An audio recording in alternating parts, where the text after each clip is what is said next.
हम अब तक केके के पश्चाताप के 3 वीडियो बना चुके हैं और तीनों में हमने केके के पश्चाताप, केकई और राम के बीच की वार्तालाप हमने देखी कि किस तरह केकई राम को मनाना चाहती है और वापस ले जाना चाहती है। अब ये के संकलित अंश का अंतिम भाग है और इसमें केकई और राम के बीच में आगे क्या संवाद हो रहा है इसकी चर्चा हम करेंगे इस वीडियो में। मैं professor Madan Lal Khatri, associate professor Hindi.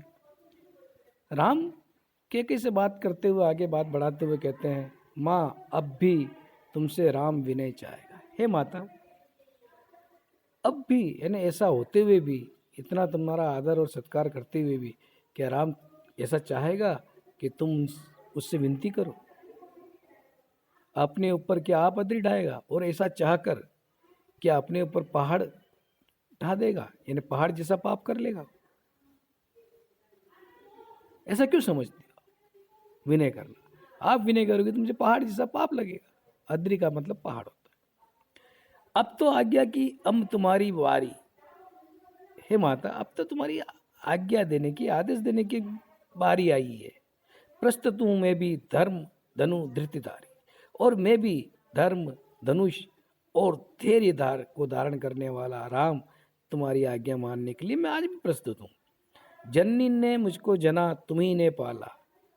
मानता हूँ माता कौशल्या ने मुझे जन्म दिया, लेकिन मुझे पाला तुमने ही है, तुम्ही ने पाला है। अपने साँचे में आप यत्न निराला, और जैसी आप हो उसी प्रकार प्रयत्न पूर्वक आपने मुझे आपके जैसा ही बनाया है। यत्न से प्रयत्न तो सबके ऊपर आदेश तुम्हारा मैया, मैं अनुचर पूत सपूत प्यार का भैया। हे माता, सबसे पहले आपका आदेश मानता हूँ मैं, यानी सबसे पहले मैं आपका आदेश मानता हूँ और मैं वही आपका अनुचर हूँ, अनुगामी हूँ, पूत हूँ, सपूत हूँ, और प्यार से जो भैया बुलाती हो वो सब मैं ही हूँ। वनवास लिया है मान तुम्हारा शासन। हे माता, मैंने ये वनवास जो धारण किया है ये आपकी आज्ञा से ही किया है। शासन का अर्थ यहाँ आदेश या आज्ञा लेंगे हम।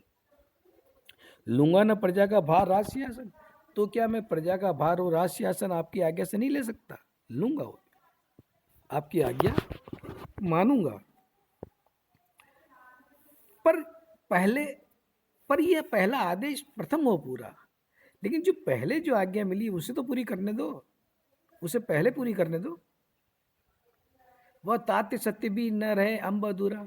और हे माता, वो जो पिता का जो सत्य था, पिता का जो वचन था, वह क्या है? अधूरा न रह पाए। पिता का वचन भी तो निभाना पड़ेगा।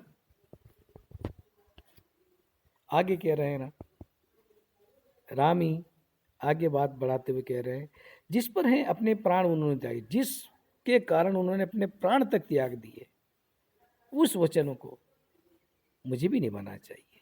मैं भी अपना व्रत नियम निभाऊं आगे।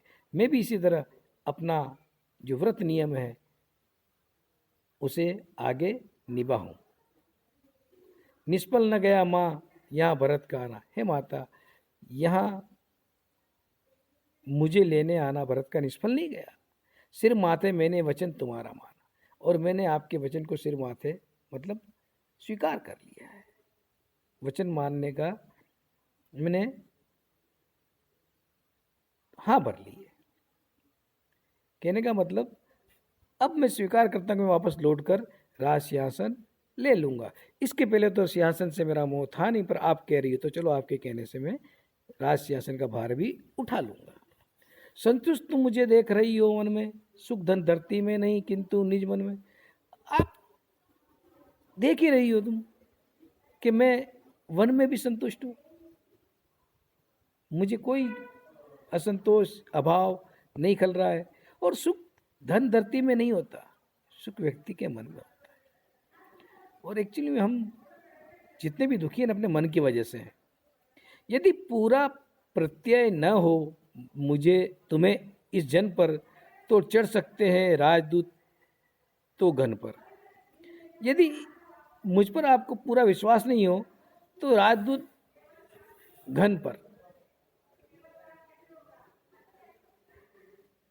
चढ़ सकते हैं, मतलब राजदूत राज आज्ञा आपकी मानी जा सकती है।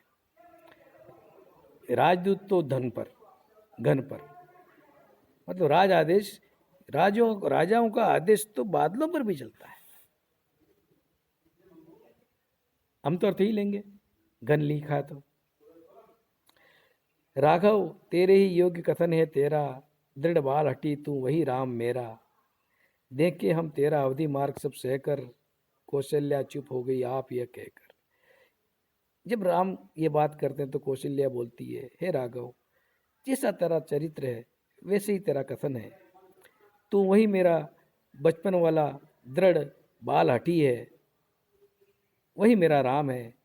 हम तेरा वापस आने का रास्ता सब कुछ सहन करके तेरी प्रतीक्षा करें कि तेरा कब वनवास पूरा और तू वापस आए। इतना कहकर कौशल्या चुप हो जाती है और सुमित्रा एक आह भरकर रह जाती है।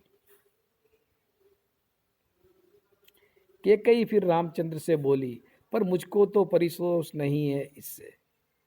फिर कैकेयी राम से बात करती है, कर मुझे इससे संतोष नहीं मिलता। हाँ, अरे तब तक मैं क्या कहूँ सुनूंगी किससे, तब तक मैं लोगों को क्या कहूँगी और क्या सुनूंगी, लोग क्या क्या सुनूंगी लोगों का।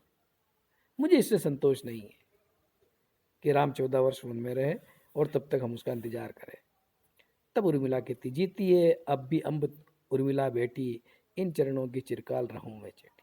हे माता, अब भी तुम्हारी उर्मिला बेटी जी रही है और आपके चरणों में चिरकाल हमेशा के लिए मैं दासी की तरह रहूंगी, यानी आपके साथ मैं हूँ। उर्मिला लक्ष्मण की पत्नी है और मैंने कहा था पहले भी कि उर्मिला और कैकेयी के चरित्र को उजागर करने के लिए इस साकेत में प्रयास किया गया है। रानी तूने तो रुला दिया पहले ही, यह कहकर कांटों पर सुला दिया पहले ही। तो कैकेयी कहती है, हे रानी, हे प्यारी, तूने, तेरे दुख को देख तो मैं वैसे ही दुखी पहले से ही हूँ, और ये बात कहकर तूने मुझे और ज़्यादा दुखी कर दिया। कांटों पर सुलाना मतलब कष्ट में डाल दिया। आ मेरी सबसे अधिक दुखिनी आ जा, पिस मुझ से चंदन लतासी मुझ पर जा। आ मेरी सबसे दुखिनी तू आ जा और मेरे गले लग जा। मुझे चंदन लतासी पीस जा, मतलब मेरे गले आलिंगन में आ जा, मेरे गले लग जा और मुझी पर छा जा। हे वश तुम्हें वनवास दिया मैंने ही, अब उसका प्रत्याहार किया मैंने ही। फिर कैकेयी राम से कहती है, वश वनवास तुम्हें मैंने दिया है तो मैं ही उस वनवास को वापस लेती हूँ। प्रत्याहार करना मतलब वापस लेना, उस वचन को मैं वापस लेती हूँ जो मैंने तुम्हें वचन दिया है वनवास करने का, मतलब आदेश आज्ञा दी है, उसको मैं अब वापस ले रही हूँ। तब राम कहते हैं कि हे माता, पर रघुकुल में जो वचन दिया जाता है, हे माता, रघुकुल में जो लोग वचन देते हैं हम लोग उसको वापस लौटा कर कहाँ लेते हैं, कब उसे वापस लौटा कर लिया जाता है। इसलिए तो कथन चल पड़ा है, रघुकुल रीत सदा चली जाई, प्राण जाए पर वचन न जाए। इसी वचन निभाने की सत्यता के कारण ही हुआ है, और ये वचन निभाना राम की कहानी में ही है। जो राम की कहानी है रघुकुल में, उसी में वचन निष्ठता की बात आती है, और वहीं से रघुकुल रीत सदा चली आई, ये कहावत और लोकोक्ति प्रचलित हो गई है। फिर राम के किससे कह के कहते हैं, क्यों व्यर्थ तुम्हारे प्राण खिन्न होते हैं। हे माता, क्यों तुम व्यर्थ में अपने आप को दुखी करती हो, अपने आत्मा को दुखी करती हो। वे प्रेम और कर्तव्य भिन्न होते हैं, और प्रेम और कर्तव्य को अलग अलग क्यों करते हैं कि प्रेम हो वहाँ अलग नियम, कर्तव्य हो वहाँ अलग नियम। ऐसा नहीं होता।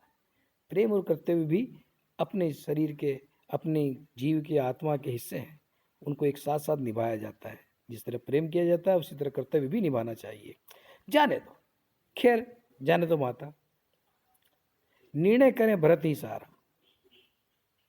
चलो आप भी नहीं मान रही बात मेरी, तो अपने इस बात को जाने देते हैं और भरत पर ही सारे निर्णय का भार डाल देते हैं कि भरत ही निश्चित करे मेरा अथवा है कथन यथार्थ तुम्हारा, मैं जो सही बात कह रहा हूँ या तुम सही बात। तो क्यों तुम्हारे अपने दोनों के बीच का निर्णय भरत ही करे कि मैं सही कह रहा हूँ या आप जो कह रही वो सही है। मेरी इनकी चिरपंच रही तुम माता, मेरी और भरत के बीच में बचपन में जो लड़ाई वगैरह हो जाती थी, कोई अब बोलचाल वगैरह आपस में झगड़ा, तो तुम हमेशा पंच बन के उसका निर्णय करती थी। और आज जब परिस्थिति ऐसी आई है कि हम दोनों के बीच विवाद उत्पन्न हुआ है, उसका मध्यस्थ आज ये भराता, ये भाई भरत आज उसका मध्यस्थी करे, उसका निर्णय करे कि कौन सही कह रहा है और क्या करना चाहिए। बस इतना ही अंश इस अंश पाठ्यक्रम में संकलित किया गया है। ये साकेत के अष्टम सर्ग से लिया गया है। ठीक है, साकेत मैथिलीशरण गुप्त द्वारा लिखित महाकाव्य जो राम कथा पर आधारित है। अब मैथिली गुप्त के सारे संकलित काव्यों का अध्ययन हो गया है।